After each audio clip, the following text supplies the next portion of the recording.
So let's start. आज हम देखने वाले हैं अपना लाइन में NCERT line by line series का ग्रेविटेशन चैप्टर का लेक्चर नंबर 4। ठीक है, सो हम लोग का आज का स्कोप है, we are going to look into the chapters review. एक बार दोबारा से रिव्यू करेंगे थ्रू द समरी के देख के, फिर हम देखेंगे नेक्स्ट पॉइंट्स टू पॉन्डर और हम कुछ एक्सरसाइजेस सॉल्व करेंगे। ठीक है, so let's get into it. So हमारा पहला था कि what is this law of gravitation. Law of gravitation क्या कहता है मेरा, अगर मेरे दो मासेस हैं मेरे m1 m2, तो by the virtue of their masses there will be a force of attraction between them. तो फोर्स ऑफ अट्रैक्शन की वैल्यू क्या होती है मेरी, g gravitation constant m1 m2 divided by इन दोनों के बीच का distance square. So that is been proposed by the Newton, that we have already seen it. ठीक है, so that is one thing. Next is, तो उसमें हमारी g की जो वैल्यू आती है that is 6.672 into 10⁻⁻11। So that has been first propose by the Cavendish and then later modification has been done and we have got this exact value of the gravitational constant. फिर next principle होता है हमारा principal of superposition. सो हमारा ये जो होता है this law of gravitation जो होता है universal, that is for the point masses. ठीक है, अगर मेरा एक्सटेंडेड मासेस होते हैं then in that case we have to apply the principle of superposition. So in that if you are having this extended mass and you have to find out the force of attraction on to gravitational force on to it, then you have to take a small DM mass. ठीक है, DM मास आप small low and all those DM mass you have to calculate the value of if there is a point mass here m2. So because of this dm mass you have to calculate the small df, that is equal to dm g dm m2 divided by r square, and you just have to do the integration. So that is nothing but the summation, that is nothing but the superposition. आप ये सारे dm mass का you just keep on adding them, all the dm masses you are keep on adding, सारे dm mass की वजह से जो भी इस पे force आएगी that you are keep on adding. ठीक है, so vectorally you just add all those forces. ठीक है, so that is was my principle of superposition, right? Or if you have, so for instance if you have multiple if you have like this 4 masses हैं आपके पास point masses हैं m1 m2 m3 and m4। ठीक है, और आपके इसके m4 के ऊपर you have to find out the gravitational force by these 3 masses. So how you will have to do, you will find out the gravitational force because of this m1 mass which is in this direction, f on 4 because of 1, then you can find the gravitational force because of this mass, that is f4 on by 2, and you can find it gravitational force because of this mass f4 because of 1. ठीक है, and then you take the vector summation of this f41 plus f42 plus f43, then you take the vector summation of all these masses, all these forces, that is going to give you the net force onto it. ठीक है, so that is what it's been explained here. ठीक है, next हमारा Kepler's law थे हमारे 3 Kepler's law थे। पहला था हमारा कि जो all the planets they are moving in the elliptical orbits around the sun. ठीक है, and sun is at one of the foci. ठीक है, सो हमने देखा था ellipse, we have seen the difference between the ellipse and the circle. So circle में क्या होता है मेरा, कि जो मेरा सेंटर पॉइंट है it is at the centre, there is no, ये मेरा पॉइंट है दैट इज़ नॉट, ये जैसे एलिप्स में होता है this point has been moved away. ठीक है, ये पॉइंट मेरा मूव अवे हो गया। सो नाउ जैसे जैसे पॉइंट मेरा पास आता जाएगा ये मेरा सर्कल बनता रहेगा। So that is what we call the eccentricity, कि जितना ही पॉइंट मेरा दूर होता जाएगा मेरी एक्सेंट्रिसिटी बढ़ती जाएगी, जितना पॉइंट मेरा ओवरलैप हो जाएगा, that is the case of my circle. ठीक है, तो केप्लर्स लॉ हमारा कहता है कि मेरे जो ऑर्बिट्स होंगे, सो केप्लर्स लॉ जो मेरा कहता था मेरे प्लैनेट्स हैं that will be revolving around the sun in the orbit, in the elliptical orbits. ठीक है, and sun is one of their foci. So that is like this, ये सन है आपका और these are the planets that has been revolving around it in the elliptical path. Second क्या कहता था, मेरा जो रेडियस वेक्टर है, दिस रेडियस वेक्टर है जो आपका प्लैनेट का, that is sweeps out the equal area in the equal time interval. So suppose यहाँ से यहाँ पे डेल्टा टाइम में, सपोज 1 मंथ में ये यहाँ से यहाँ पे पहुँचा, सेम वे या ये 1 मंथ में यहाँ से यहाँ पे पहुँचेगा, इन दोनों का जो एरिया होगा that area will be same. ये एरिया कब सेम हो पाएगा, when this velocity here the velocity will be greater than this velocity.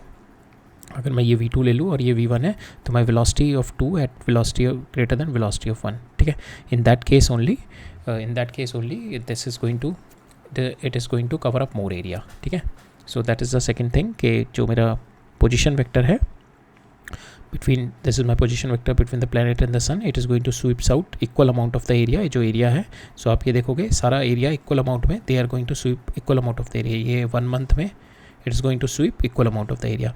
Now this is because जो it is because of my angular momentum is conserve. Why my angular momentum is conserve? Because यहाँ पे जो इनके बीच में जो F G है, force due to gravitational force है, that is central force है. सो जिसकी वजह से मेरा टॉर्क इज़ ज़ीरो, जिसकी वजह से my D L by D T is conserved.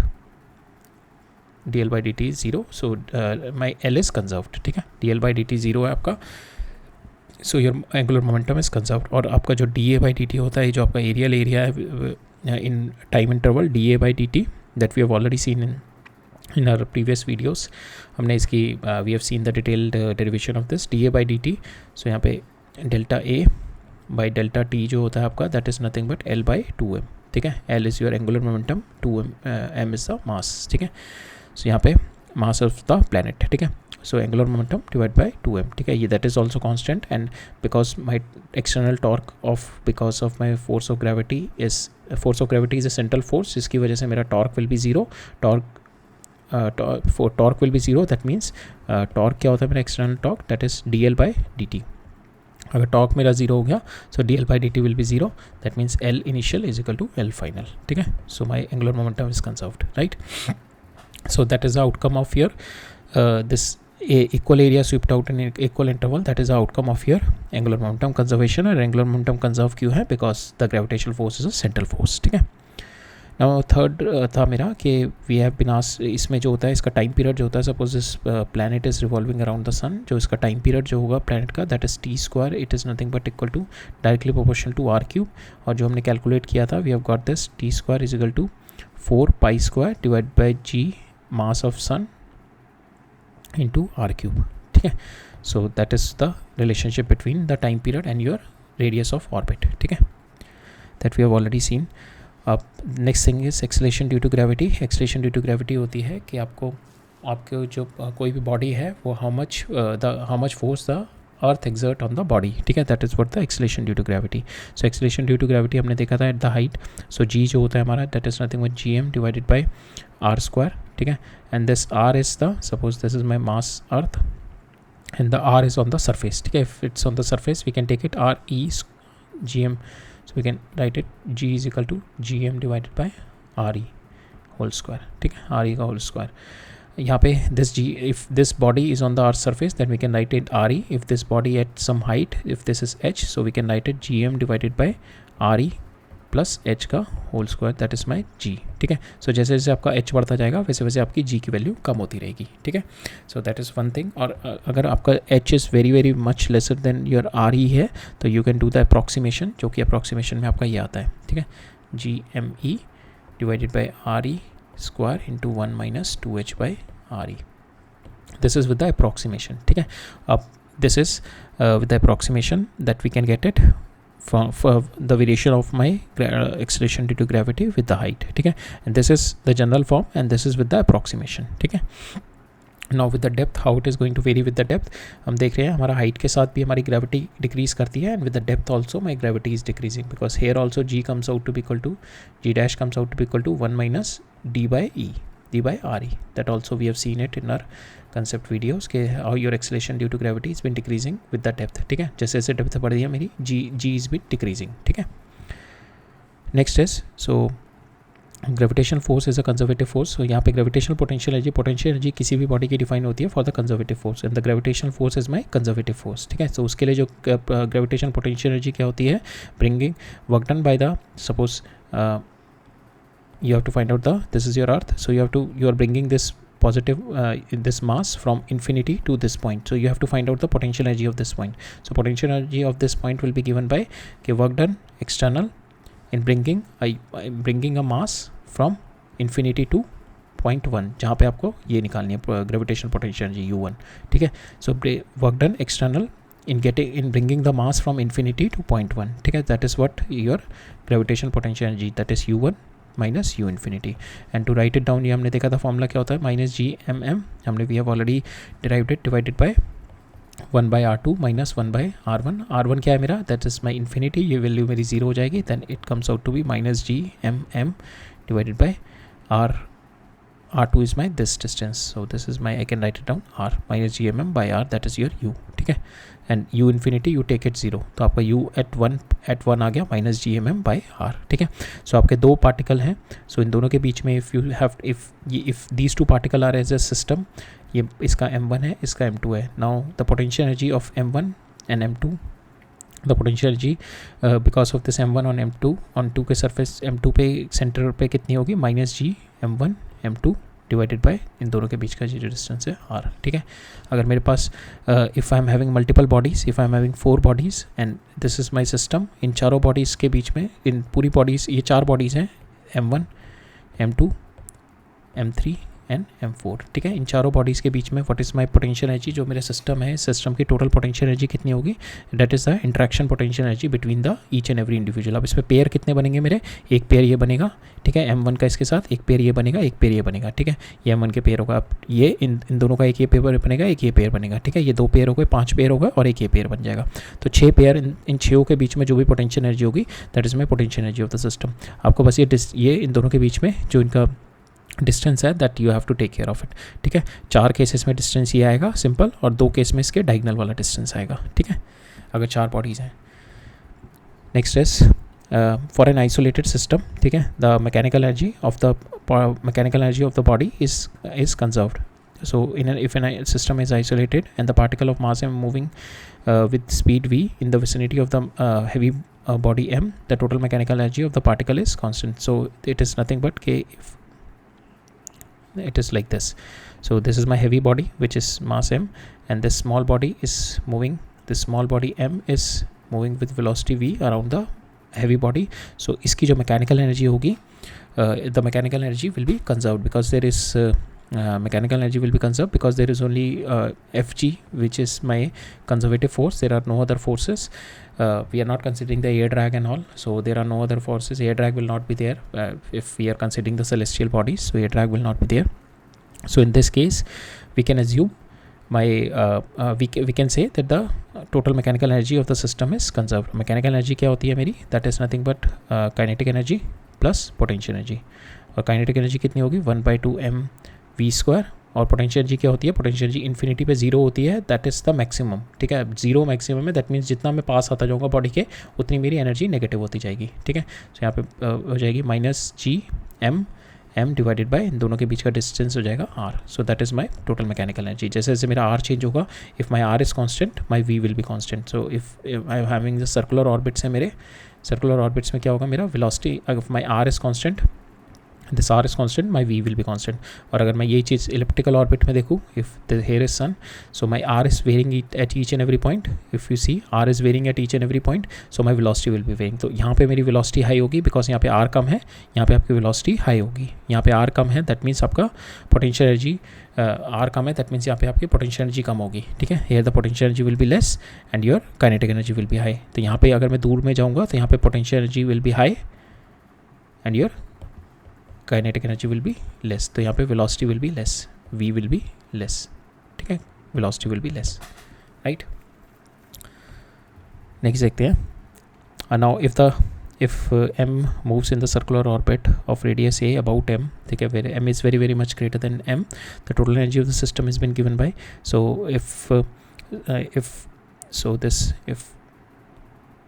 a body has been revolving, if the body is moving in a circular orbit at, ठीक है, तो if this m is there and we are having the circular orbit, in circular orbit this small m has been moving, this is my velocity v. so इसके पास जो energy होगी that is kinetic energy plus potential energy, that will be equal to your total energy, ठीक है. तो यहाँ पे जो हमारा रिलेशनशिप होता है इनके बीच में, काइनेटिक एनर्जी पोटेंशियल एनर्जी का, सो यहाँ पे सर्कुलर ऑर्बिट में we can consider it as satellite. Satellite वाले केस में हमने देखा था, जो यहाँ पे सैटेलाइट की जो हमारी टोटल एनर्जी होती है और जो काइनेटिक एनर्जी होती है, इसके बीच में रिलेशनशिप होती है, और पोटेंशियल एनर्जी और काइनेटिक एनर्जी के बीच में भी रिलेशनशिप होती है. जो मेरी टोटल एनर्जी होती है that is nothing but minus 2gmm divided by जो पोटेंशियल एनर्जी होती है that is minus gmm by, इन दोनों के बीच में अगर ये this is my radius a, ठीक है, तो माइनस gmm बाय a जो मेरी ये that is my potential energy. तो मेरी total energy comes out to be equal to that is minus gmm divided by 2a, ठीक है, that is half of your potential energy. Total energy जो होती है that is your half of your potential energy. और kinetic energy होती है that is plus times of your E, that is equal to, so plus मतलब ये negative sign plus हो जाएगा, सो that is Gm divided by 2a, ठीक है. So that is your kinetic energy. So that is the relationship between when the system like the satellite system and on, when the body is revolving around the massive object in the circular orbits, ठीक है. उस case में हमारा जो relationship होता है कि आपकी जो पोटेंशियल एनर्जी होती है, जो तो एनर्जी जो होती है that is half of your potential energy होती है, and your kinetic energy it is nothing but minus times of your E, ठीक है. सो यहाँ पे आप देखो आपकी जो टोटल एनर्जी है minus Gmm/2a, potential energy will be 2 times of this, ठीक है. So because half of this होती है ना आपकी V is equal to 1/2 times, sorry 1/2 times of V is my E, ठीक है. तो यहाँ पे आप देखो 2 times of V comes out to be equal 2 times of E, और kinetic energy comes out to be equal to minus times of E, ठीक है. तो आप देखो इन दोनों का सम करोगे तो you will get E only, ठीक है. So that is your relationship between of any mass which is moving in the circular orbit. और इसके अंदर हमारा so if the total energy is negative that is show that the system is a bound system, ठीक है. तो आपको इतनी energy इसको देनी पड़ेगी to escape it from the this, ये जो बाउंडेड सिस्टम से एस्केप करने के लिए this much amount of energy you have to give it to it, ठीक है.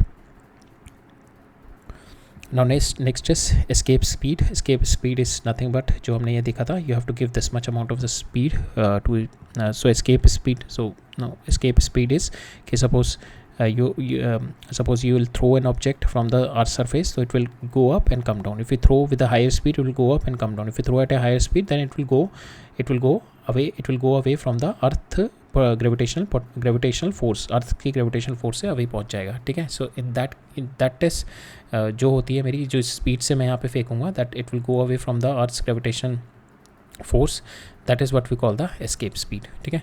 अब escape speed हम लोग किस तरीके से निकालते हैं, we have already seen कि we have done the conservation of mechanical energy. हमने surface पे mechanical energy लगाई थी और infinity पे मैं mechanical energy लगाई थी. यहाँ पे मैंने kinetic energy भी 0 ले ली थी, and my potential energy is also 0 here, ठीक है. और यहाँ पे हमारी kinetic energy will be half mv² and the potential energy will be minus Gm divided by RE, ठीक है. इसको सॉल्व किया, यहाँ से मेरा वेलोसिटी कम, इन दोनों को इक्वेट किया, that will be equal to 0 because final पे मैंने मैकेनिकल एनर्जी 0 ले ली थी. इसको सॉल्व किया, मेरी वेलोसिटी जो मेरी एस्केप स्पीड आती है that is √2 Gme divided by RE, ठीक है. यहाँ पे RE मल्टीप्लाई ऊपर नीचे कर दो तो ये आपके बन जाएगी √2 G/RE, ठीक है. So that is your escape speed which comes out to be equal to 11.2 metre per second, 11.2 kilometre per second, ठीक है. Now next is the particle outside the uniform spherical shell. तो ये this is the shell theorem that we have seen कि अगर uniform shell है तो particle outside it is जो particle मेरा outside है, if this is a spherical shell और या फिर मेरा एक सॉलिड स्फेयर है, ठीक है. Solid sphere which is a uniform mass distribution है, ठीक है. इन दोनों केस में वी कैन अज्यूम कि जो इसके ऊपर जो ग्रेविटेशनल फोर्स लगेगी एज एफ कि ये पूरा का पूरा जो मेरा मास है it is concentrated at its centre, ठीक है. तो सपोज दिस शेल का मास m है तो we can assume this mass is concentrated at its centre. तो इस पर जो फोर्स लगेगी that is nothing but if this distance is r, so this force will be nothing but Gm divided by r, ठीक है. So that is माई कि हम लोग एज्यूम कर लेते हैं that is at a centre, ठीक है. That is concentrated at centre. Same way अगर मेरा सॉलिड स्फेयर है जो कि हमने देखा था, it is nothing but made up of multiple spherical shells, ठीक है. तो सारी शेल्स का जो मास है that is concentrated at the centre, ठीक है. तो that also we can concentrate at the centre and we can calculate the force as if the whole mass has been concentrated at the centre. फिर हमने देखा था geosynchronous satellite हमारी क्या होती है, अर्थ सरफेस है, अर्थ सरफेस के इक्वेटोरियल प्लेन में, this is my equatorial plane. इस इक्वेटोरियल प्लेन में it is at a height which is this height at a distance this much from the earth centre, ठीक है. It is been revolving around the earth centre at this distance, ठीक है, at this distance, so that जो satellite का जो मेरा time period है that is equal to the time period of my अर्थ के स्पिनिंग का, time period of earth spinning, that is 24 hours, ठीक है. सो टाइम पीरियड क्या होता है मेरा, डायरेक्टली प्रोपोर्शनल टू r². सो यहाँ से जो मेरा टाइम पीरियड r3, ठीक है, जो मेरा टाइम पीरियड है that is nothing but 24 hours, ठीक है, जियोसिंक्रोनस सैटेलाइट का in the equatorial plane it is been moving with a time period of 24 hours. और वो कितनी हाइट पे आता है, ये जो ऑर्बिटल रेडियस आता है that comes out to be equal to 4.22 into 10⁴ kilometre. ठीक है, that is our geostationary satellite, right. So that's all in our summary. अब हम पॉइंट्स टू पॉइंटर देख लेते हैं। पॉइंट्स टू पॉइंटर में पहला मेरा है कि any object which is under the gravitational influence of any other object, so if this mass m1 is there and this m2 is there, so this m2 is under the influence of this m1, if m2 is under the influence of this n1, the following quantities are conserved. Angular momentum is conserved. Why the angular momentum is conserved? Because my fg is a central force जिसकी वजह से my torque comes out to be equal to 0। Torque 0 हो गया तो मैं dl/dt comes out to be equal to 0, that means L initial is equal to L final. ठीक है, so this is conserved. Total mechanical energy is conserved because there is no non-conservative force, so we can conserve the mechanical energy. So that means kinetic energy at each and every point, kinetic energy plus potential energy is constant. ठीक है, now here the linear momentum is not conserved because there is an f external, so इन दोनों bodies के बीच में linear momentum will be there. its velocity if it has been rotated about, अगर इसके about ये revolve कर रहा है, so इसकी जो f force will be in this direction, the velocity will be changing at each and every direction. So my linear momentum is nothing but m into v, so velocity has been continuously changing and there is a force. ठीक है, force central force है, force is there, so force is there, so force is nothing but equal to dp/dt and force external is there. Force external is my gravitational force. ठीक है, so force external is there, so that's why my dp/dt will be continuously changing. और आप देखोगे यहाँ पे if it's moving like this, so इसकी जो velocity है that is keep on changing. Her point पे इसकी velocity change कर रही है, तो we cannot say कि इसके linear momentum is conserved. So यहाँ पे हमारी body जो gravitational influence में होती है, angular momentum is conserved, mechanical energy is conserved, but linear momentum is not conserved. ठीक है, सो एंगुलर मोमेंटम का जो कंजर्वेशन होता है that leads to the Kepler second law. Kepler second law क्या होता है मेरा, जो एरियल वेलोसिटी होती है delta A by delta T, that is my constant, that is L/2m. ठीक है, that is my constant. So ये जो मेरे एरियाज़ हैं, suppose it travelled from here to here in 1 month. ठीक है, सेम वे 1 मंथ में यहाँ ट्रेवल किया, सेम वे 1 मंथ में ये यहाँ ट्रेवल किया. तो जो ये एरिया है मेरा A3 will be equal to my A2, that will be equal to my A1. ये तीनों एरियाज़ मेरे विल बी इक्वल. ठीक है, बिकॉज ये टाइम, सो मैंने delta A by delta T, so time period तीनों का delta A1 delta A2 by delta T that is equal to delta A3 by delta T. तो इन तीनों के जो मेरे टाइम पीरियड है that is 1 month, so we can say delta A1 delta A2 delta A3 is 0, is same. ये तीनों का मेरा एरिया विल बी सेम.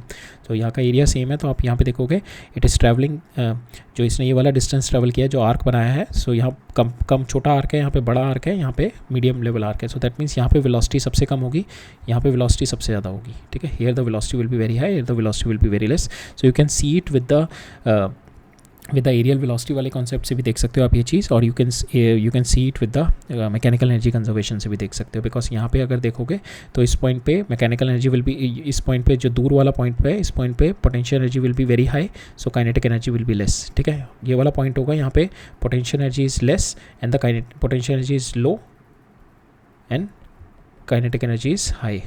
ठीक है, और यहाँ पे potential energy will be high and kinetic energy will be less. ठीक है, काइनेटिक एनर्जी इस पॉइंट, ये दूर वाले पॉइंट पे पोटेंशियल एनर्जी मेरी हाई होती है because this distance is this R is there. So जैसे जैसे मैं दूर जाता जाऊँगा my potential energy will be increasing, जैसे जैसे मैं दूर जाऊँगा my potential energy will be increasing. ठीक है, सो angular momentum conservation leads to the Kepler second law, which is my aerial velocity is constant. It is not a special inverse law. It can be applied to any it is not a special inverse square law of the gravitation जो हमारा होता है gravitational force. It is inversely proportional to r square. So it is not like this. Your fg can be inversely proportional to r cube also. Fg can be inversely proportional to r4 also. It can be anything, but this fg should be central. ठीक है, जो की idea होता है कि जो मेरी forces हैं, this forces should be central, because all the central forces की वजह से ही मेरी torque comes out to be 0. Torque 0 आएगी तभी मैं एंगुलर मोमेंटम कंजर्व कर पाऊंगा, बिकॉज मेरा delta A by delta time period जो होता है दैट इज़ L/2m होता है. तो मेरा L अगर चेंज हो जाएगा तो मेरा delta A by delta T will not B constant. ठीक है, सो मेरा टॉर्क 0 होना चाहिए. टॉर्क 0 किस केस में होगा, सेंट्रल फोर्सेस में. ठीक है, और that is not a case of कि इन्वर्स स्क्वायर लॉ वाले में कोई इशू नहीं है हमारा, ठीक है। केप्लर्स थर्ड लॉ क्या कहते हैं मेरा, कि T square is directly proportional to your orbital radius, ठीक है। Time period square is directly proportional to your r radius. So this can apply to the circular orbits, and the same can be applied, this applies to the satellite also, ठीक है। ये जो आपका this your third law है हमारा time period वाला, which is directly proportional to orbit square, this same apply to the planets के जो हमारे circular orbits है उन पे भी apply हो जाता है, and the same can be applied to the satellites also, ठीक है। we have seen in our lectures also, we have seen these concepts in our previous lecture. So यहाँ पे एक और ये important है, जो एस्ट्रोनॉट होता है, he feel weightlessness in the space satellites, because जो मेरी सेटेलाइट है that is also falling with the gravity towards our surface, same way the astronaut is falling. तो दोनों सेम जैसे हमारा लिफ्ट वाला केस होता है ना, the lift is falling with G, if this person is also, so how much is the weight this person is going to feel, if this falling with G तो इस पर भी जी होगा, तो G minus G comes out to be zero, so the person will feel weightlessness. So same way मेरा जो satellite होता है, सेटेलाइट में भी satellite is also falling, is under the free fall on the surface, ठीक है। So that's why he feel the weightlessness. So here both the astronaut and the satellites are in the free fall towards Earth. That's why there's a weightlessness in the space satellites, ठीक है।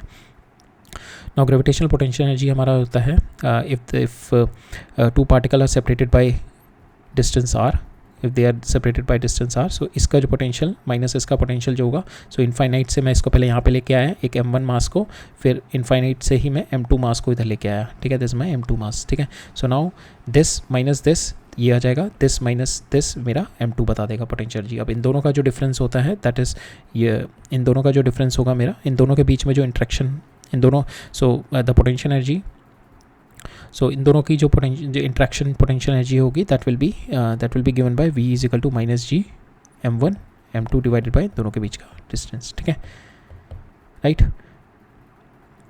So basically जो हमारी potential energy होती है that is उसका कोई absolute में कोई सेंस नहीं होता, that is always relative, it does not have any absolute sense. तो अगर मैं कह रहा हूँ कि मेरा कोई ऑब्जेक्ट यहाँ पे m1 रखा हुआ है, so it must be having the potential energy here, ये m2 यहाँ पे रखा हुआ है, so it must be having the potential energy here. So that means ये जो पोटेंशियल एनर्जी है which is respect to my infinity, with respect to my infinity, same way जो मेरी यहाँ पे पोटेंशियल एनर्जी है which is with respect to my infinity, ठीक है।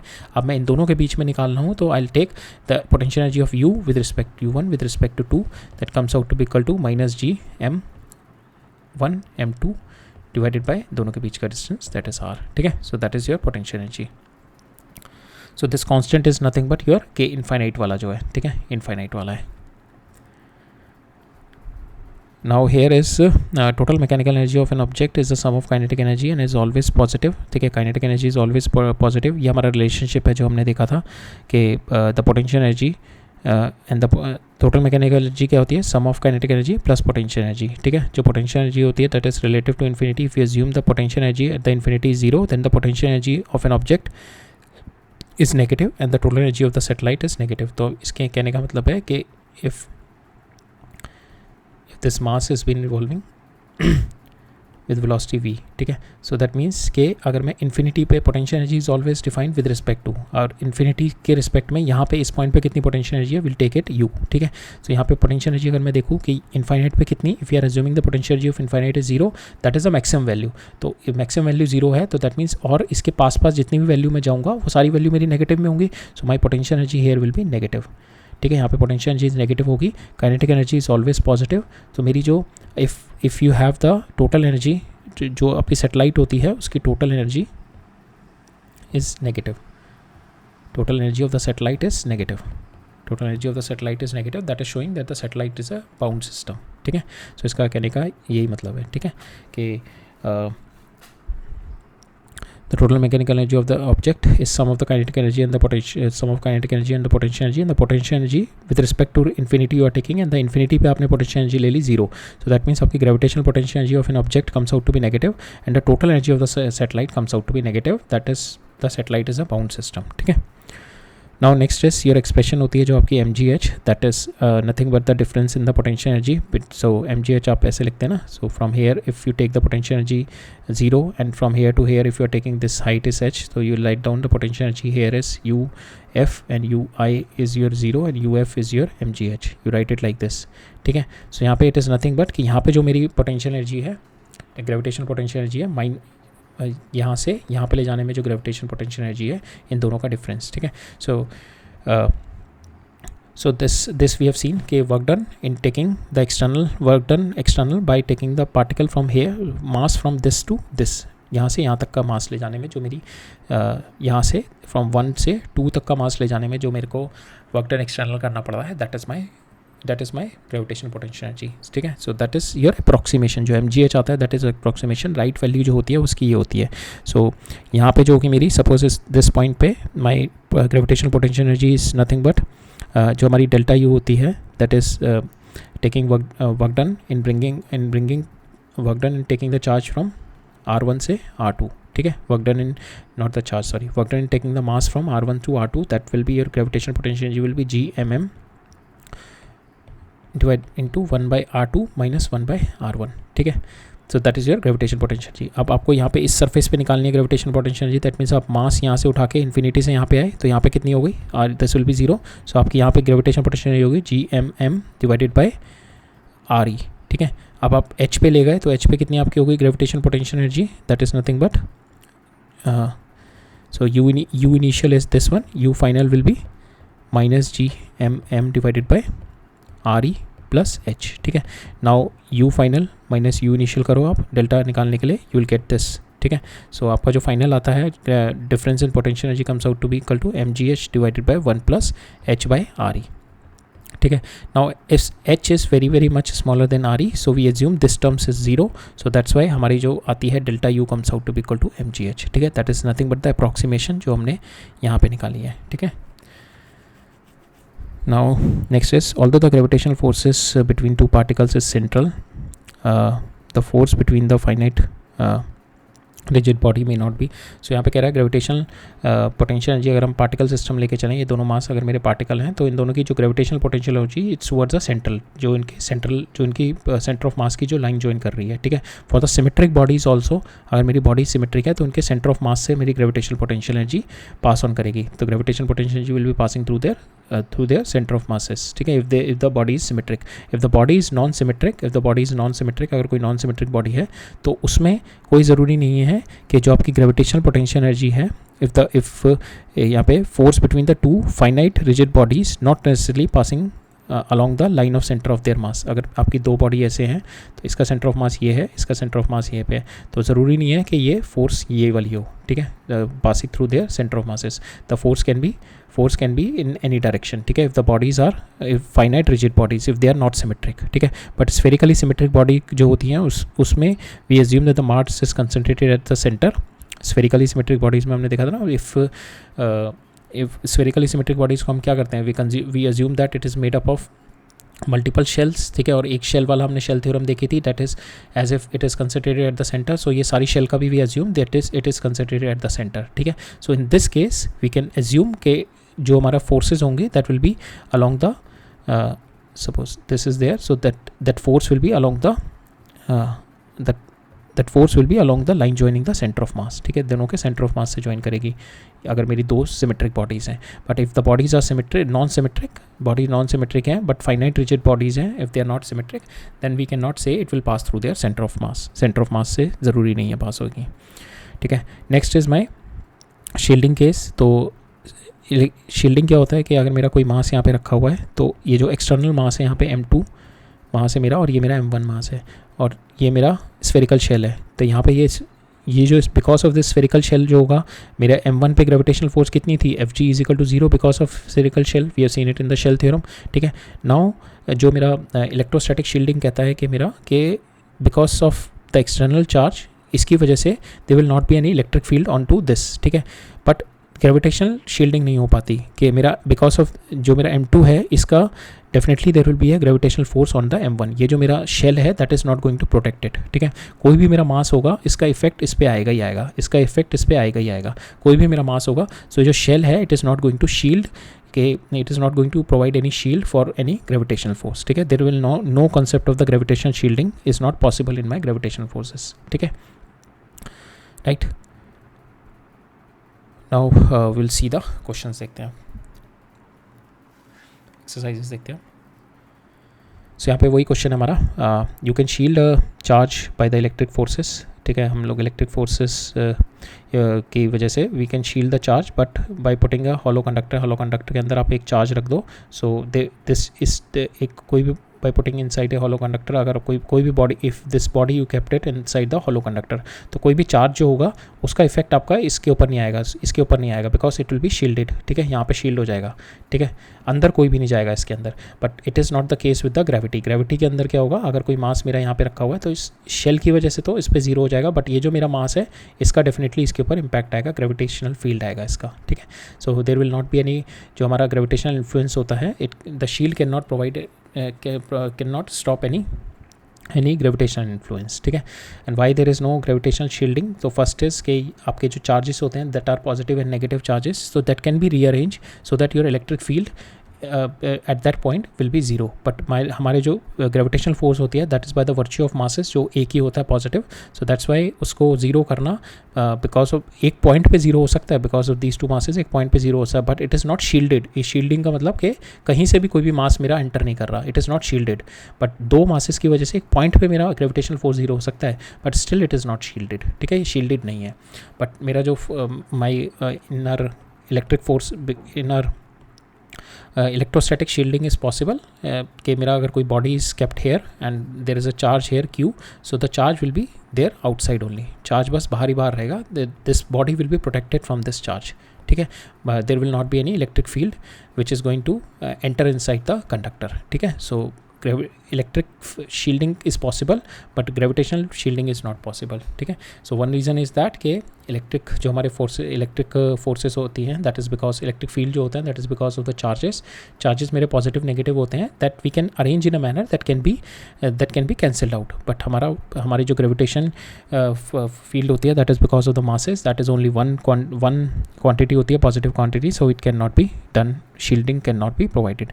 और अनदर व्यू इज साइंस, जो हमारा ग्रेविटेशनल फोर्स का लेटेस्ट व्यू है that is the Einstein view, कि हमारी जो ग्रेविटी है that is not a force, it is a space time curvature because of mass and energy, ठीक है। if it's not a force so then it cannot be, so it is not like you can change it through the medium, ठीक है, if it's not a force, so that is the latest view, it is not a force, it is just a space time curvature, so it will pass on through, it will not be affected by any medium, ठीक है। Next is the astronaut inside the small spaceship orbiting around the earth cannot detect the gravity if the space station orbiting around the earth is very large, can he hope to detect the gravity? Yes, because in the small ship, if the ship is small, तो अगर छोटा ship है तो इसके बीच में जो यहाँ पे ग्रेविटेशनल फोर्स होगा because of this earth will be same as gravitational force यहाँ पे जो होगा, ठीक है, there will not be any difference in the gravitational force. तो ये जो हमारा डिफरेंस होता है in the gravitational force, suppose if I take this large, so this my earth and this is my spaceship, तो यहाँ पे जो मेरा ग्रेविटेशनल फोर्स होगा और यहाँ पे जो ग्रेविटेशनल फोर्स होगा, हर पोजीशन पे मेरा ग्रेविटेशनल फोर्स चेंज होगा ना, बिकॉज ऑफ 1/r², ठीक, 1/r² इनवर्स स्क्वायर लॉ की वजह से। सो ये मेरा हर पोजीशन पे जो चेंज हो रहा है मेरा gravitational force, that is what we call the tidal effect, ठीक है, that is what we call the tidal effect, difference in the gravitational force along the length of the ship, ठीक है। Now because if my ship is big then you can feel there is a change in the gravity, you can detect the gravity, क्योंकि यहाँ पे कम होगी और जैसे यहाँ पे ज़्यादा होगी और जैसे जैसे आप दूर जाते जाओगे वैसे वैसे कम होती रहेगी। और जो डिफरेंस से होता है, जो टाइडल इफेक्ट का डिफरेंस होता है, that is also relatively difference between जो इसका होता है that is cube inversely proportion, square नहीं होता इसका, क्यूब इन्वर्सली क्यूब होता है इसका आर का, that is your tidal effect, that is the difference between the FG across the length of the ship के अक्रॉस, ठीक है। सो नाउ अगर आपका स्पेसशिप बहुत बड़ा है तो G will not be uniform, it is varying with R, तो आपका टाइडल इफेक्ट आ जाता है। टाइडल इफेक्ट का मतलब कि जैसे जैसे आपका टाइडल इफेक्ट का मतलब होता है कि जैसे जैसे आपका लेंथ बढ़ता जाएगा तो there will be a difference in the G, ठीक है, force of gravity will be changing, और force of gravity will be changing with inversely proportional to R, जो डिफरेंस इन फोर्स डिफरेंस है यहाँ पे, ठीक है, that is FG is inversely proportional to R², but the change in जो मेरा change हो रहा है continuous, change in delta F मैं लिखूँ, delta F is inversely proportional to R², so that is nothing but my tidal effect, ये इसको बोला जाता है टाइडल इफेक्ट, ठीक है। सो यहाँ पे बड़े शिप में definitely there will you could able to detect, छोटे शिप में नहीं कर पाओगे आप, ठीक है। Next case is also depend upon the tidal effect, यहाँ पे कह रहा है कि if you compare the gravitational force on the earth due to sun and due to the moon, you will find that the sun का pull ज़्यादा है on the moon, and however the tidal effect of the moon pull is greater than the tidal effect of the sun because जो tidal effect होता है that is inversely proportional to r cube. ठीक है, तो यहाँ पे अगर मैं r देखूँ तो my सन और अर्थ के बीच में दिस आर की जो वैल्यू है वो बहुत हाई है और उसका inversely proportional to cube root हो जाता है, तो मेरा टाइडल इफेक्ट बहुत कम हो जाता है because of sun. But moon का जो होता है tidal effect will be very high. Moon का tidal effect will be very high because यहाँ पे जो होता है R is lesser than R is very very much. जो मून है दैट इज़ मून का जो आर है, आर फ्रॉम मून है that is very very much less than R of sun. ठीक है, सो यहाँ पे इसका क्यूब रूट जब हम करते हैं तो ये वाला जो मेरा tidal effect because of sun आता है that is very very much less than the tidal effect of the moon. तो that's why you could able to see कि जो टाइडल इफेक्ट होता है मून का that is more than the tidal effect of your sun. Next is choose the correct alternative. Acceleration due to gravity increases or decreasing with the altitude. So it decreases with the altitude. We have seen it. G dash is equal to 1 minus 1. So ये approximation वाला formula है. Otherwise G will be equal to G will be equal to inversely proportional to 1 by r plus h का whole square. तो जैसे जैसे h बढ़ेगा आपका g decrease करता जाएगा. ठीक है. Second is acceleration due to gravity increases or decreases with the increase in the depth. So it also decreases with the depth that we have already seen.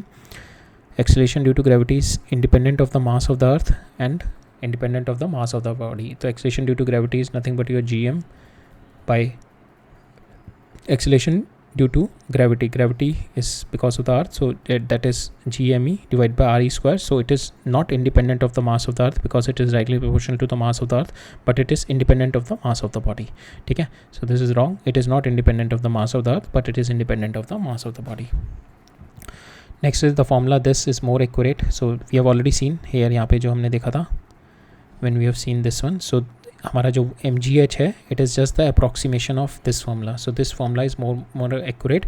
ये अप्रॉक्सीमेशन कब है? When h is very very much less than re. ठीक है, in that approximation we are using this formula. So here it is, so in this the formula this we have is more accurate than the formula mg r2 minus r1. ठीक है, because here we have used the approximation कि it should be near to the surface of earth. ठीक है, next है, now suppose there exists a planet that went through the sun about the twice as fast as the earth. What would be the orbital size of the orbital size as compared to the earth? So time period जो होता है आपका, time period is directly proportional to r cube, time period square is directly proportional to r cube. That is your Kepler's third law. That is what we are going to apply here. But the important point here, it is saying कि the planet went around the sun twice as fast. Twice as fast means कि इसका time period will be half. ठीक है, तो यहाँ पे ये catch है, यहाँ पे twice as fast and that earth means इसका time period half हो जाएगा अर्थ से. ठीक है, so that's a trick here. So यहाँ पे we'll just apply the formula, direct formula लगा देंगे. time period of, बस यहाँ पे यही था एक catch. तो time period of planet is 1/2 times of time period of earth. यहाँ पे time period of planet is directly proportional to radius of planet का होल क्यूब. यहाँ पे स्क्वायर आ जाएगा. यहाँ पे आपको you have been asked to find out, ये आपको दे रखा TP/TE इज़ नथिंग बट 1/2 हो गया इसका स्क्वायर. और यहाँ पे RE जो होता है आपका 1 एस्ट्रोनॉमिकल यूनिट होता है. RE इज़ नथिंग बट जो सन और अर्थ के बीच में 1 एस्ट्रोनॉमिकल यूनिट. सो इसका कर दो 2/3, 1/2 raised to power 2/3 into AU. 1/2 का रूट 2/3 किया, that will get 0.63 times of AU. ठीक है, सेकेंड नेक्स्ट है, if one of the satellite of the Jupiter has an orbital period.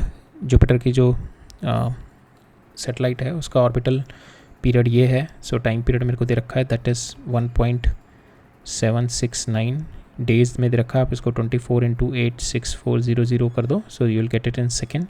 The radius of the orbit has been given, r has been given already, meter में दे रखा है 4.22 × 10⁻10. show that the mass of the Jupiter is 10 times, is about 1000 times that of sun. ठीक है, सो हमारा जो formula होता है T² इज इक्वल टू 4π² होता है डिवाइडेड बाई gm × r³ होता है ना. तो यहाँ से मेरे को मास ऑफ माई जुपिटर निकालना है, मास ऑफ जुपिटर निकालना है. और मेरे को यहाँ पे T भी दे रखा है, R भी दे रखा है. और मेरे को अब सन का निकालना है. सन का कितना होता है मेरा, we can take T², we will use the earth orbit. Earth का ऑर्बिट निकालते हैं. सो अर्थ का कितना टाइम पीरियड होता है, दैट इज़ 24 आवर, नहीं सॉरी 365 डेज. सन के about 365 days. 4π² divided by g of mass of sun into R कितना होता है मेरा 1 astronomical unit. 1 astronomical unit is 1.496 × 10⁻11. ठीक है। सो यहाँ पे मेरा दिस इज क्यूब और ये मेरा टाइम पीरियड आएगा 365 इंटू 24 इंटू 86400, ठीक है, इसका स्क्वायर। यहाँ से मेरा टाइम पीरियड आ जाएगा। ये मेरा रेडियस आर आ गया, रेडियस ऑफ द ऑर्बिट अर्थ और सन के बीच का, ठीक है। नाउ एम एस, मेरे को M S ratio M F निकालना है, तो मैं इन दोनों को डिवाइड कर दूंगा। So that is what we have done it here. So M J 4π², मेरा ये कैंसिल हो जाएगा सिंपल, और मेरा ये वाली टर्म भी कैंसिल हो जाएगी, 2460 इंटू 60, 2460 इंटू 60, ठीक है। बस मेरे को ये वाली टर्म सॉल्व करनी है अब। The rest of the term we have to solve it, ठीक है। सो यहाँ से आप देखोगे मास ऑफ द जुपिटर आपने निकाला with the help of your satellite, जो आपका ऑर्बिटल दे रखा है, एंड योर रेडियस दे रखा है। तो इससे आपने मास ऑफ जुपिटर निकाल लिया। आपको इसका जुपिटर से रिलेशनशिप निकालना है सन से। सन का कैसे निकालेंगे? We use the earth, because earth का मुझे पता है that is 365 is my time period, ठीक है। और इसका जो रेडियस ऑर्बिटल रेडियस है दैट इज़ 1.496 इंटू 10⁻11, ठीक है। अब इन दोनों को डिवाइड कर दो। Once you divide it you will get the answer as 1/1000, ठीक है। नेक्स्ट है, let us assume that our galaxies consist of 2.5 into 10⁻11 star in each of one solar mass this much. इतने स्टार्स हैं मेरे और सबका सोलर मास इतना है, ठीक है। How long will the star at a distance 50,000 light year from the galactic centre to take one complete revolution? So ये मेरे को आर दे रखा है, this is my mass is been given, ठीक है। मास गिवन है मेरे को, आर दे रखा है मेरे को, this is R. I have been asked to find out one complete revolution कितना लगेगा। सो मेरे को टाइम पीरियड निकालना है। We have been asked to find out the time period. Time period is nothing but is equal to 4π² g into M into R cube. R आपको दे रखा है 50,000, you just convert it into 50,000 into light year को 9.46 into 10⁻15, तो ये metre में आ जाएगा आपका, ठीक है। This is in the meter. आप इसको जस्ट पुट इट हेयर, ठीक है, आर क्यूब में। अब मास कितना दे रखा है आपको? Mass is nothing but 2.5 into 10⁻11 stars हैं, और सारे स्टार्स का जो सारे स्टार हैं उसका 1 सोलर मास है। सोलर मास कितना होता है? 2 इंटू 10⁻30। इनको मल्टीप्लाई कर दो, यू विल गेट 5 इंटू 10⁻41। तो इतना मेरा मास हो गया, और मेरे को टाइम पीरियड पता है। Just put the value here, M की वैल्यू इधर रख दो, आर की वैल्यू इधर रख दो, you get the time period, ठीक है। यहाँ पे हम इसको सॉल्व करेंगे। t², सो आपका रेडियस आ गया 50,000 लाइट ईयर। लाइट ईयर को आपने कन्वर्ट कर दिया in the metre. Same way mass आ गया आपको, 1 सोलर मास को आपने कन्वर्ट कर दिया इन द ग्राम्स, किलोग्राम्स। अब you just put the value, M की वैल्यू यहाँ पे डालनी है और आर की वैल्यू आपको यहाँ पे डालनी है। Put the value, time period आ जाएगा आपका 1.12 इंटू 10⁻16 सेकेंड। आप उसको ईयर में कन्वर्ट करना है। सो ईयर में कन्वर्ट करने के लिए you divided by 365 into 864,000, you divide them and you will get the answer this 3.56 into 10⁸ years, ठीक है। Next is, if 0 is the potential energy at infinity, the total energy of the orbital satellite is negative. यहाँ पे कह रहा है if zero of the potential energy is at infinity, अगर आप infinity पे potential energy मेरी 0 है, ठीक है, then the total energy of the orbital satellite is negative of its kinetic energy. Yes, because energy जो होती है मेरी टोटल एनर्जी, अगर मेरा इन्फिनिटी पे 0 है तो मेरी जो total energy will be nothing but it is nothing but 1/2 times of my potential energy, 1/2 times of my potential energy. And it is जो हमारा हमने देखा था total energy is nothing but minus times of kinetic energy होती है आपकी, ठीक है। So it is negative of your kinetic energy. Second is, energy required to launch a orbiting satellite out of the Earth's gravitational influence is more or less than the energy required to project a stationary object at a same height, ठीक है, out of the Earth influence। तो पहले में कह रहा है कि this is talking about your orbital speed and the second one it is talking about your escape speed, ठीक है। सो सेम हाइट पे बोल रहा है मेरे को, आज से सेम हाइट तक लेके जानी है, सेम हाइट तक लेके जानी है। तो यहाँ पे यू इनिशियल यू फाइनल, इन दोनों के बीच में डिफरेंस मेरा 0 होगा। तो जब दोनों केस में यहाँ पे जो मेरी काइनेटिक एनर्जी होगी प्लस पोटेंशियल एनर्जी होगी, सेम वे यहाँ पे काइनेटिक एनर्जी होगी प्लस पोटेंशियल एनर्जी होगी। ये दोनों के बीच में मेरा डिफरेंस सेम होगा, बिकॉज दोनों में मेरा हाइट सेम हाइट पे लेके जा रहा हूँ मैं। जो डिफरेंस आएगा बिकॉज ऑफ काइनेटिक एनर्जी।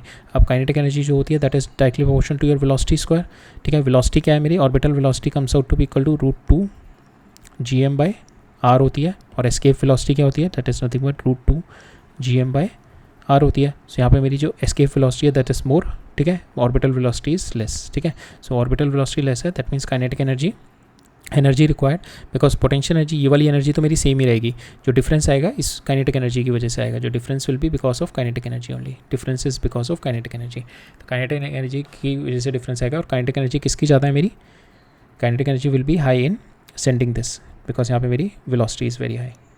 ठीक है, सेम हाइट पे पहुँचाने के लिए my the energy required to launch the orbital satellite is less than the energy required जो मेरे को एस्केप स्पीड के लिए चाहिए। ठीक है, next is does the escape speed of the body depends from the earth depends upon the mass of the body, location, direction and the height. ठीक है, सो एस्केप स्पीड क्या होती है आपकी, velocity escape speed is nothing but √2 GME/RE, और इसको हम लिख सकते हैं √2 G/RE। ठीक है, इस तरीके से लिख सकते हैं। This is your escape speed. Now mass तो इसमें कहीं पे भी नहीं है, if you so mass of the body नहीं है, मास ऑफ द अर्थ है, सो यहाँ पे mass of the earth is there but mass of the body is not there, so escape speed does not depend upon the mass of the body, this is no. Now second is location from where it is projected, so यहाँ पे जो है location नहीं है, अगर आप theoretically देखोगे it is nothing but 2GM/RE, it does not depend upon the location, but practically it depends because the earth is oblate, जो अर्थ का जो होता है radius, because it depends upon the radius ना। सो अर्थ को अगर सर्कुलर ऑर्बिट्स लेके चलें तब तो ठीक है, ये डिपेंड नहीं करेगा। ठीक है, अर्थ के ऑर्बिट सेम है, अगर जो मेरा इक्वेटर पे और पोल्स पे if I take both RE same, but जो कि होता नहीं है, सो वी कैन से कि it if we take the circular orbits then we can say कि लोकेशन पे डिपेंड नहीं करता थियोरेटिकली, बट प्रैक्टिकली फिर भी करता है, बिकॉज अगर मैं देखूँ यहाँ पे मेरी वेलोसिटी हो गई यहाँ पे v = √2 टाइम्स GR, और जो मेरा g है that depends upon the latitude, ये लैटिट्यूड पे डिपेंड करता है, लोकेशन पे डिपेंड करता है, बिकॉज योर जो ग्रेविटी आती है that is g - ω² R cos² lambda, ये हमने देखा था हमने कि that is your effective g at the latitude, lambda is the latitude. ठीक है, at this angle it is decreasing, जैसे जैसे आप इक्वेटर पे कम होती है और जैसे जैसे आप पोल्स की तरफ जाओगे आपकी ग्रेविटी बढ़ती रहेगी, सो इट डिपेंड्स, तो आपकी g डिपेंड कर रही है। ठीक है, your g is depending, right. So here we can say कि लोकेशन पे प्रैक्टिकली डिपेंड करता है but theoretically it is not there, right. Next is the direction of projection.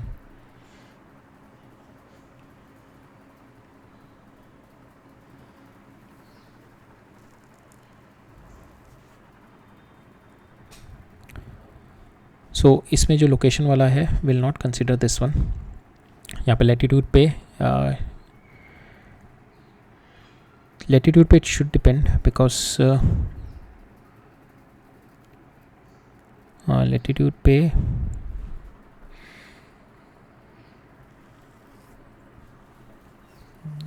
it should depend because मेरा latitude पे g is मेरा जो equator पे होता है माई g is less, g less हो जाता है, so that means my escape velocity will be less. So practically theoretically हम देखेंगे तो it is not depending, but practically because if we use this कि हम अगर इक्वेटर से फेंकें कोई चीज़ देन ऑब्वियसली फ्यूल एफिशिएंट रहेगा हमारा, so because lesser amount of escape velocity will be required, so it can say it depends practically. So direction of projection that also it depends कि theoretically it is not depending upon the direction of projection, but yes practically it depends. अगर आप because your earth is spinning about west to east में, west से east में spin कर रही है, तो आप इसी ओमेगा की डायरेक्शन में अगर आप फेंकोगे, if you throw it in the omega's direction, अगर आप ये ओमेगा से रोटेट कर रही है अगर आपकी अर्थ, तो आप ओमेगा की डायरेक्शन में अगर इसको फेंकेंगे so will get an extra push, आपको थोड़ा एक्स्ट्रा पुश मिलेगा। So yes practically it is fuel efficient हो जाता है थोड़ा, तो प्रैक्टिकली इट डिपेंड्स के डायरेक्शन ऑफ प्रोजेक्शन पे, but I don't know what is the here the answer. Theoretically it is showing कि यहाँ पे फॉर्मूले में इट इज़ नॉट कमिंग कि डायरेक्शन पे नहीं डिपेंड कर रहा, बट प्रैक्टिकली हम लोग देखते हैं कि it is been thrown from the equator, because equator पे जी कम होता है and it is thrown in the direction of your in the direction of your rotation, so that your escape velocity will be less, so your fuel efficiency will be high. Height पे depend करता है, height पे because here यहाँ पे RE है, सो जैसे जैसे height बढ़ती जाएगी आपका RE चेंज होता जाएगा, सो यहाँ पे हाइट पे डिपेंड करता है एस्केप स्पीड, ठीक है। नेक्स्ट है, a comet orbits the sun in a highly elliptical orbit. Does the comet have the constant linear speed, angular speed? So suppose this comet is here and this is your orbit and this is your son, ठीक है। तो इसके ऊपर comet के ऊपर क्या होगी, ये एफ जी क्या है, आपकी सेंट्रल फोर्स है, जिसकी वजह से आपकी एंगुलर मोमेंटम तो कंजर्व रहेगी, ठीक है। सो एक कॉमेट की एंगुलर मोमेंटम इज कंजर्व। अभी देखते हैं यहाँ पे लीनियर स्पीड है किसकी, it is moving with velocity here. So यहाँ पे क्या होती है, इसकी जो एनर्जी होगी, energy is conserve, mechanical energy is conserve. तो यहाँ पे आपकी होगी 1/2 mv² माइनस, सो यहाँ पे आप लिख दो kinetic energy plus potential energy. तो यहाँ पे और इस पॉइंट पे अगर मैं देखूँ तो यहाँ पे क्या होगी, आपकी potential energy is decreasing, so that means kinetic energy is increasing, ठीक है। सो आप जैसे जैसे इसके पास जाते जाओगे आपकी काइनेटिक एनर्जी इंक्रीज होती जाएगी, पोटेंशियल एनर्जी डिक्रीज होती जाएगी, काइनेटिक एनर्जी इंक्रीज होती जाएगी, दैट मीन्स आपकी वेलोसिटी इंक्रीज होती जाएगी, दैट मीन्स आपकी velocity is not constant, so linear speed is not constant, ठीक है। From the Kepler second law भी हमारा कहता है कि जैसे केपलर सेकंड लॉ ऑल्सो भी वी हैव सीन ना, एरियल वेलोसिटी इज इंक्रीज, यहाँ पे it is going to cover more, the aerial velocity is same, so it is going to cover more arc length. So to cover more arc length it should have a more speed, but we'll see it from the mechanical energy conservation. Second is my angular speed. Angular speed क्या होगी इस point पे, angular speed is nothing but this distance और इसका perpendicular क्या होगी, suppose this is theta, it will be v sin theta। तो आपका at every point v is changing, so obviously omega will be changing। आपका v change हो रहा है ना हर point पे v is changing, so your omega will be changing। So angular speed is also not constant, angular momentum is constant, kinetic energy is also not constant, her point पे kinetic energy is increasing, जैसे जैसे आप पास जा रहे हो और जैसे जैसे दूर जाओगे kinetic energy will B decreasing and potential energy will be increasing. तो जैसे जैसे इसके पास आते जाओगे सन के, kinetic energy increasing, potential energy is decreasing जैसे जैसे पास होगे, और जैसे जैसे यहाँ से दूर जाते जाओगे kinetic energy is decreasing, potential energy is increasing. The total energy through out the orbit is constant, ये कांस्टेंट रहेगी। तो दो चीज़ें कांस्टेंट रहती हैं, total energy and the angular momentum, ठीक है। Next is, which of the following symptoms is likely to afflict a astronaut in the space? Swollen feet, तो feet swollen का मतलब हो गया, so it is because of the gravity की वजह से होता है, ठीक है। because आपका जो blood है that is not coming up because it has been, जो blood है it has been lying there in your feet, so blood is not pumping up, it is not pushing up, so it is because कि इसका जो mass है it has been holding up here, तो यहाँ पे gravity तो होती नहीं है, तो swollen feet is a, so there will not be any swollen feet नहीं हो सकता, ठीक है, एस्ट्रोनॉट को। Second is my swollen face जो होता है हमारा, so in the space what you are having, your blood pressure, inside blood pressure it is much more than your outside pressure। जो आपका स्पेस सूट में भी आप देखोगे या वैसे भी आप देखोगे, normal pressure is very less, because outside में होती है, एयर मॉलिक्यूल्स नहीं होते और प्रेशर जो होता है थोड़ा कम होता है बाहर इन the space, but your blood pressure is very high, so that's Y अंदर का प्रेशर अगर आपका हाई है, this pressure is more and this P1 P2, अगर आपका P1 is greater than P2 है तो इट विल स्टार्ट स्ट्रेचिंग, तो that means you will feel swollen face, headache भी होगा and you will have the orientation problem. These all 3 problems happen with the astronaut in the space. swollen feet नहीं हो पाएगा because of no g. Next देखते हैं, अब ये question देख लेते हैं 8.10 एंड इसके बाद 8.11 और देखते हैं, then will wrap it up. Rest of the questions will cover up in the next lecture, ठीक है, नेक्स्ट लेक्चर में देखेंगे। 8.10 और 8.11 both depending upon the same concept. यहाँ पे क्या कह रहा है मेरा कि in the following 2 exercises correct answer बताना है। The gravitational intensity at the centre of the hemisphere of the uniform mass distribution is, इसकी डायरेक्शन दे रखी है, मेरे को पता नहीं है किस डायरेक्शन में होगी, ठीक है। पहले सी पॉइंट पे और पी पॉइंट पे जो मेरी ग्रेविटेशनल इंटेंसिटी है वो कहाँ पे होगी, ठीक है। सो ये मेरा हेमिस्फेरिकल शेल दे रखी है। Suppose I will make a full shell, पूरी शेल बना देता हूँ मैं। Suppose I will make a this kind of a full shell बना दी। फुल शेल के अंदर क्या होता है मेरा, शेल थ्योरम क्या कहती है मेरा कि अंदर पे मेरी gravitational force will be 0। Suppose ये पॉइंट मेरा सी वाला पॉइंट है, so because of this shell, lower shell की वजह से इसके ऊपर ग्रेविटेशनल फोर्स ये लगेगी GL और ऊपर वाले शेल की वजह से GU लगेगी। अब इस केस में क्या है, मेरा ऊपर वाली शेल मेरी हट गई है तो मेरी ये वाली फोर्स हट जाएगी, तो मेरी net force comes out to be this GL, ठीक है। सो पहले वाले केस में मेरी ग्रेविटेशनल इंटेंसिटी जो आएगी which is gravitational intensity which is at the centre point पे, it will come in this direction. Same way अगर कोई मेरा ये किसी और पॉइंट पे भी अगर देखें तो हर point in the shell it is having the 0। So अगर मैं कोई और पॉइंट ये वाला भी देखूँ, इस वाले पॉइंट पे भी जो मेरा ग्रेविटेशनल फील्ड है पूरे की वजह से इट विल बी, नीचे वाले की वजह से GL होगा, ऊपर वाले की वजह से ग्रेविटेशनल पुल होगा अप बिकॉज ऑफ माई ये जो ऊपर वाला मेरा शेल है।